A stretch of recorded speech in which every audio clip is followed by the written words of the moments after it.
welcome to or back to my channel. My name is Stevie, this is Stevie Reads, and I'm very excited for today's video. I'm going to get to talk about all of my favorite authors, mention all my favorite books from them, and I think it's going to be a good way, if you're a little newer to the channel, to see my taste in books, what I like reading, who I like reading from, and yeah, just love a video where I can talk about all my faves. And I believe it was Lala from Books and Lala who said that for her reading to qualify an author as a favorite author, she needs to have read 3 or more books from them that are 5 stars. So this last week I have been going through my favorites list and making a list of all my favorite authors. There are 16 total, so I'm not going to be talking about all of the synopsises of all of the books because this video would be 3 hours long, but I just want to talk about them, show the books that I've read from them that I love, and I think I'm going to clear off this shelf because some of these authors have more than 3 books that I love and I won't be able to hold all of them up at once. So that was probably a terrible transition, but cleared off the shelf. And then these authors are kind of in order when I found them. Some of the books I've read multiple times, so they showed up on my favorites list more towards the top. But yeah, it doesn't really matter. Our first author is Tahereh Mafi, and my 5-star reads that I've read from her: Shatter Me, Unravel Me, and Ignite Me. And then I gave a 4 to each of those. I also completed this series because she ended up expanding on it, but I own all of those books on my Kindle and they were sadly not a 5 stars. But this original trilogy I have read so many times, at least 3 times in high school and then once as an adult. And yeah, it is just one of the series that got me into reading in the first place. I can just so vividly picture these characters and this world, and without her I don't think I would have this channel and be as big of a reader as I am. So yeah, starting off very strong, but Tahereh Mafi was the first person to make me fall in love with reading. Love her. Oh my god, that was a lot to lift. But as you can see, next up we have Sarah J. Maas. One of her series is very noticeably missing from this shelf. They're in my unhauled closet. I really don't like the Crescent City series, but Throne of Glass and ACOTAR, wow. But not all of these are 5 stars. My 5s are Throne of Glass, Crown of Midnight, Queen of Shadows, this one in particular, oh my god, Empire of Storms, and Kingdom of Ash. It's been so long since I read the series, so I really can't remember why Heir of Fire was not a 5 for me. And then from ACOTAR, the first one is like a nostalgic 5 for me. I've read this twice and oh my god. And then these 2 are really the main show: A Court of Mist and Fury and A Court of Silver Flames. These are my 2 favorite Sarah J. Maas by far. And yeah, I'm really sad that I don't love her newest series, but when she continues in this, I'm gonna be there. After Sarah J. Maas, I discovered The Queen, V.E. Schwab. I've read other books from her as well, other than these, that I've unhauled. But from these, my favorites were A Darker Shade of Magic and A Conjuring of Light. Sadly, I didn't love the second book in the series, but my absolute favorite of hers is The Invisible Life of Addie LaRue. I got this special edition. I had the regular US hardback, but I gave that one to my sister so that I would have an excuse to pick up this gorgeous illustrated anniversary edition. And I know everyone loves Vicious and Vengeful, but I'm just not a big superhero girl, so next up is Penelope Douglas. I have the self-published version for all of them, other than her most recent one, which I haven't read this one yet, so I'm excited to see what Penelope Douglas is like with an editor. But these 3 books, Birthday Girl, Punk 57, and Credence, oh my god, the drama. I think I've read all of these in less than 2 days, but literally, like, she puts drugs in her books. They are just so addicting, and most of them are pretty problematic. Beware, they're kind of like darker romances, but I eat them up and they're so fun. I don't love her Corrupt series. I DNF'd the first book twice, so I've given up on trying to read that one, but these 3 in particular, wow, wow, wow, wow, wow, wow, wow, wow. Next up is Madeline Miller. I do have these 2 gorgeous special editions of Circe and the Song of Achilles, but these are really just for display. The actual books are so stiff and I probably wouldn't want to read those, but these are the books that I've actually read. The Song of Achilles, this is like in my top 5 favorite books of all time. I'm probably gonna say that so much this video though. But I've read this twice and I love this story and these boys so much. Circe, I've only read the once, but really adored and really want to reread. I just remember it being so poignant and breathtaking, and oh, love it so much. And then she made this list because she has also put out a little short story called Galatea, and this was a beautiful 5 stars for me as well. So she's really only put out 2 novels, but thanks to Galatea, she made the list. And yeah, I just really adore Madeline Miller. Greek mythology is one of my favorite genres, and she does it like nobody else does. Like, ugh. I really can't wait for whatever she puts out next. I didn't even realize until I made this list that every single book I read from this author has been 5 stars. And I read them a long time ago, at least 5 years, but Mary E. Pearson, I gave 5 stars to all the books in the like Kiss of Deception series. I think that's what it's called. Heart of Betrayal, The Beauty of Darkness. Really love this whole trilogy. But then the duology following that series, Dance of Thieves and Vow of Thieves. This I feel like was even better. So yeah, all 5 of her young adult books have been 5 stars. And when I was making this list, I was like, has she put out anything else? And I saw that she had an adult book that came out, I think last year, that I didn't even know about. So that is currently on the way to my house. I just had no idea it had even come out. So yeah, very happy I'm filming this video because I would have never known that I needed more Mary E. Pearson. Another author where every single book she has written is a 5 stars, R.F. Kuang. Ugh.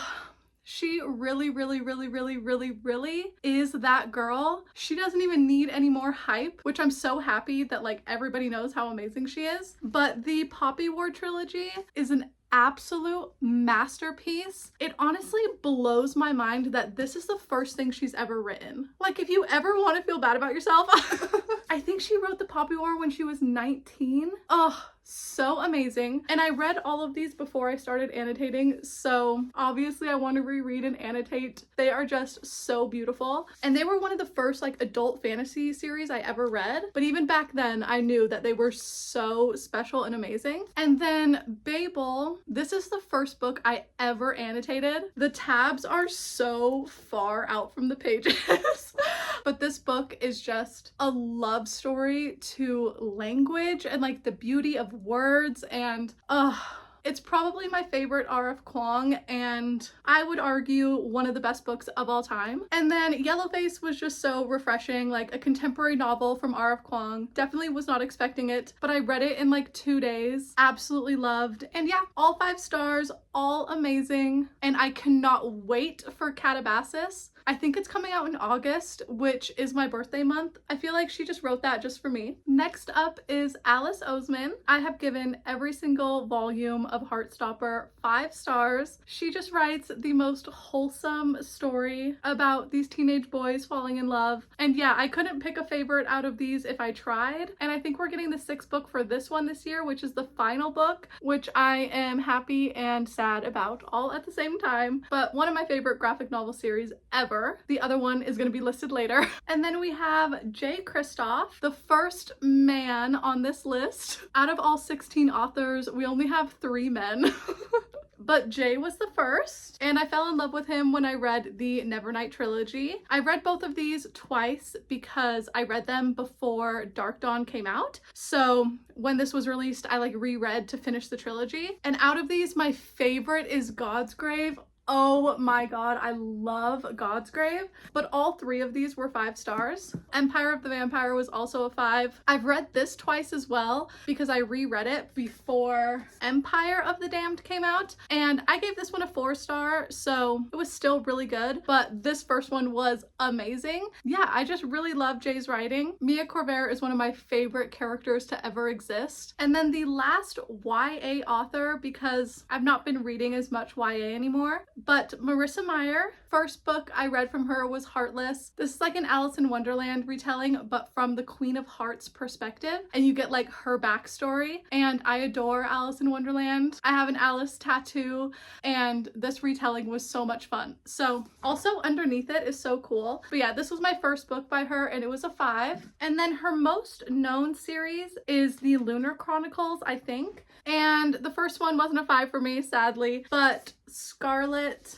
Cress, and Winter were. This is really young adult sci-fi at its finest. And then in her newest trilogy, the only one I gave a 5 was Renegades. I did finish it, but like I told you earlier, superheroes are not my favorite trope, but the first one was really, really good. Second man on the list, we have Brandon Sanderson, of course. I do own the first 4 in the Way of Kings series, but I didn't bring them over, A, because they're heavy, and B, I haven't even attempted to read them yet. But I have read all of these, and all of them are 5 stars, other than Warbreaker. But I started reading him with the Mistborn trilogy, and Skyward was also a 5. This was so much fun, and I did continue in the series, but I ended up unhauling those because they were just getting worse and worse for me. But I still had a really good time with this first one. And then last year, Tress of the Emerald Sea made it onto my favorites list. And yeah, this was just such a fun adventure story. He said it was heavily inspired by The Princess Bride, and it definitely gives the vibes of that movie. So yeah, it only made me excited to pick up his other books that I own. I am just scary intimidated by how big they are.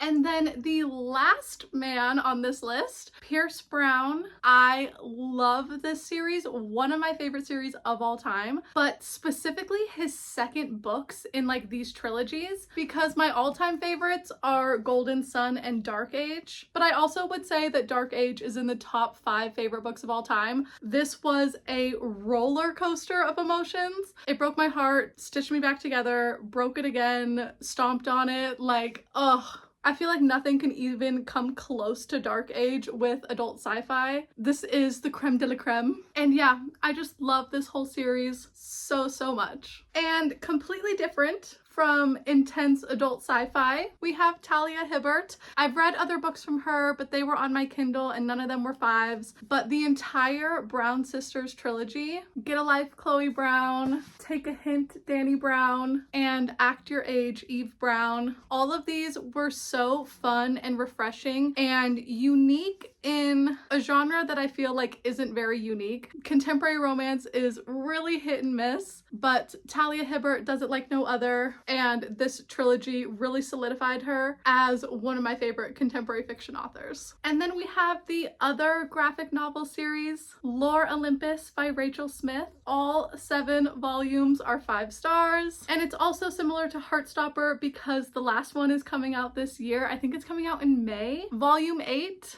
I don't know what I'm gonna do when my 2 favorite graphic novel series end this year, but this is also Greek mythology. It's a Hades and Persephone retelling. If you don't want to buy these big clunky hardbacks, you can also read the story for free on Webtoons, but I had to have my physical copies. I love this story, and yeah, so sad that it's gonna end, but also, I need that 8th volume like right now. Next up is Sally Rooney. Oh, I love all of these books so much, and only one of them is a hardcover, so I don't know how they're standing right now, but Sally Rooney can do no wrong in my eyes. But I started with Normal People, so I think I have a special place in my heart for it. I also love the Hulu TV series that they did after this. I feel like I rewatch it like once a year. Another book I need to reread and annotate. And then I just barely read Intermezzo last year, so this story is still so fresh in my brain, but I just had the best time. And yeah, I would read her grocery list if she let me. I feel like anything she touches just turns into a masterpiece. And our last author is Mona Awad. Another mind where it's like, I just want to spend a day in her head. Her books are always so interesting, such unique premises, but also her writing. Oh my god, obviously I love all these authors' writing, that's why they're on this list, but with Mona Awad you just feel like you're falling down the rabbit hole. And yeah, I have 2 copies of Bunny. I have read it twice. It's obviously her most known work, but people really do sleep on All's Well and Rouge. These books are just as amazing. And Miss Mona is also coming out with another book this year called We Love You, Bunny, which is like a prequel, but also a continuation. Like, who even knows? But you best believe I'm gonna pick it up when I can. Really adore Mona Awad. But oh my god, I feel like I just yapped for so long. But those are all of my all-time favorite authors. If we are using the La scale, I have 3 or more 5s from all of them, and I just love all of them so much. But for the people who are curious how many authors that I have, or they have 2 5 stars, I made an almost favorites list, and I have 10 names on there as well. And they are almost favorites because either they have only published 2 books and both of them have been 5 stars, so I am just patiently / not so patiently waiting for their next book, or I've read other things by them that just haven't been 5 stars. And then there's a couple on there where I've read 2 things from them, given them 5, and I own their next book, but I just haven't picked it up yet. So rapid fire, I'm not going to talk about the books at all. I am just going to show you the 2 books that are 5 stars and tell you the name of the almost favorite authors.